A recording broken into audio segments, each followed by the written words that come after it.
Nous sommes à l'observatoire de Lowell à Flagstaff en Arizona. En 1930, on y repère pour la première fois la planète la plus éloignée de notre système solaire, Pluton. C'est l'astronome Clyde Tombaugh qui fait cette découverte. Il a 24 ans. Tombaugh réussit cet exploit en photographiant systématiquement de grandes régions du ciel sur des plaques en verre. Pendant plusieurs nuits, il prend en photo 2 fois de suite chaque partie du ciel. Puis, en plissant légèrement les yeux, il compare les 2 clichés.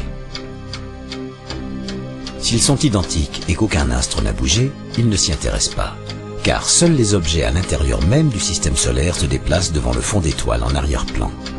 C'est ainsi qu'après 6 mois d'observation, il voit un point qui a bougé, c'est Pluton. Pluton et son satellite Charon ont à eux deux une masse inférieure à 1/5 de celle de notre Lune. Ce sont 2 petits mondes de méthane et d'eau gelés dans l'obscurité des confins du système solaire. Pluton et son satellite sont en moyenne 40 fois plus éloignés du Soleil que notre Terre.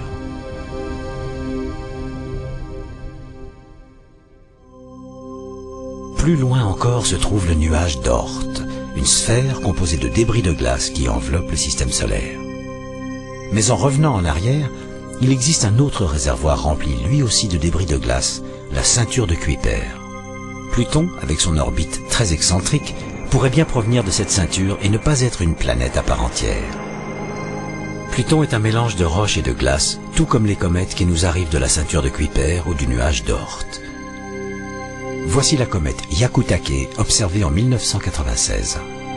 Son noyau est une sorte de boule de neige sale de 3 km de large, mais sa queue s'étend sur des millions de kilomètres.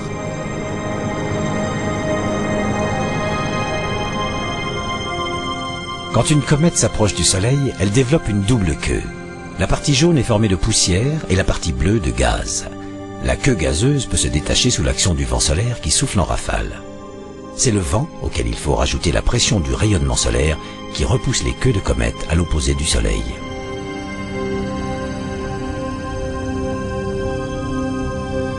Cachons le disque solaire et regardons en accéléré une comète contourner le Soleil.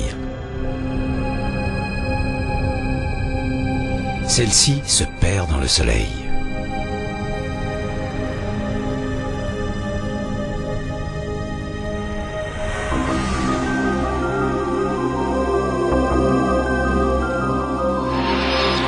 Les comètes sont les vagabondes du système solaire. Certaines se déplacent, décrivant d'hasardeuses orbites elliptiques, passant à toute allure devant les planètes.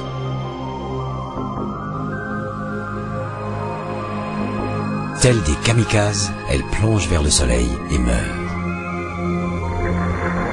D'autres ne font que l'effleurer. Jupiter représente un véritable danger pour les comètes.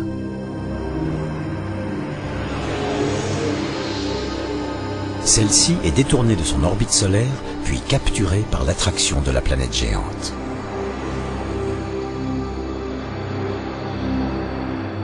La comète, fragile mélange de glace et de poussière, s'approche d'elle à moins de 50 000 km. Elle en paie le prix.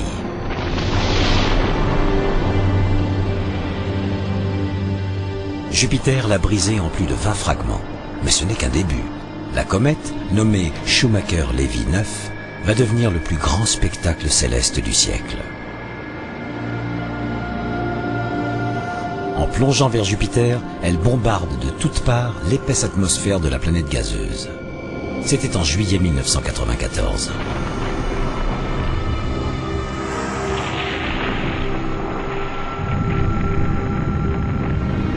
Chaque fragment a créé des ondes de choc aussi grosses que la Terre. Voici l'instant de l'impact. Plus bas, à gauche, un panache s'élève à plus de 1000 km de hauteur.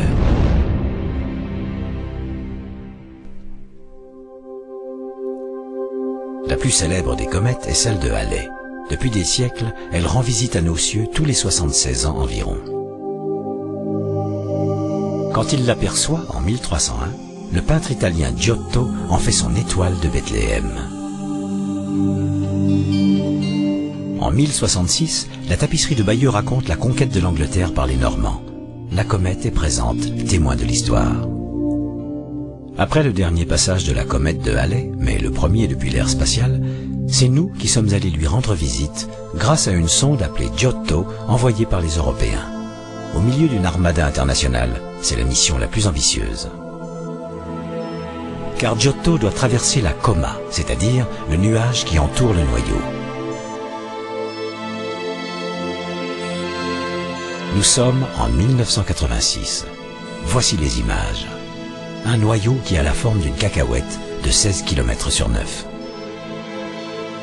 Vaporisés par la chaleur du soleil, les gaz et les poussières s'échappent de la surface.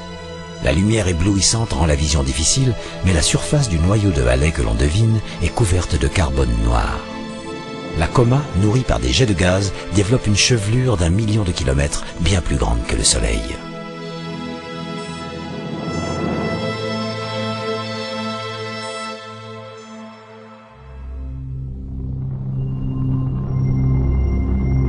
Ces rochers glacés font partie de la ceinture de Kuiper, un disque de débris rocheux qui se situe au-delà des planètes.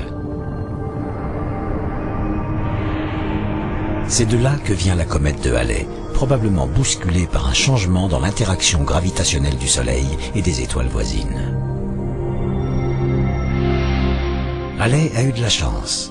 L'attraction solaire l'a fait tourner autour du Soleil au lieu de la faire chuter directement dedans.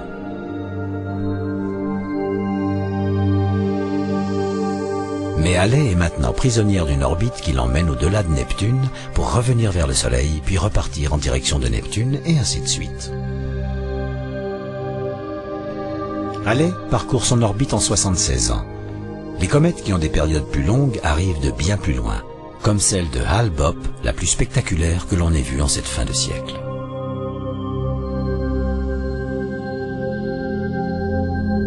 « 1997, c'est l'année de Hale-Bopp.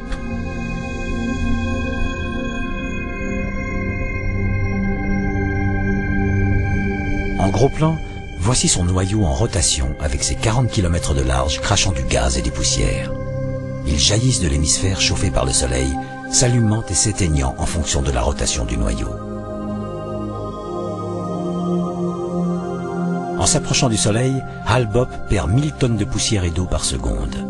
Mais dans le froid, aux confins du système solaire, la comète reprend sa forme initiale, sans chevelure, elle redevient inerte.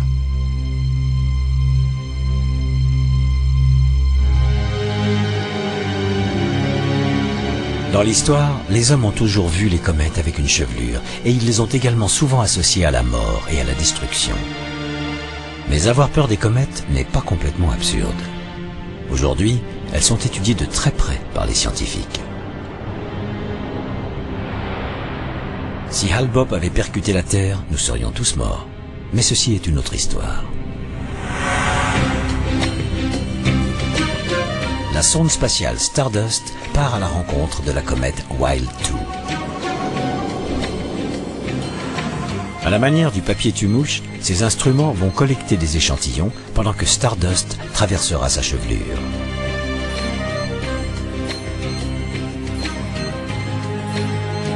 Mais à la différence de Giotto, qui n'a fait que nous envoyer des données, Stardust, elle, doit ramener sur Terre sa précieuse récolte.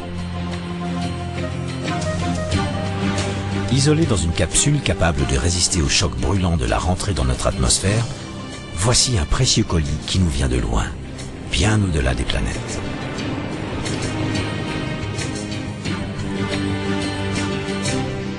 Récupérés après l'atterrissage de Stardust dans les vastes étendues polaires, les échantillons de Wild 2 seront uniques. C'est la première fois que des scientifiques examineront des particules demeurées intactes depuis la naissance du système solaire. Le nuage d'Oort se situe à 1/3 de la distance qui nous sépare de l'étoile la plus proche. C'est lui qui nous envoie ces messagères du passé, les comètes.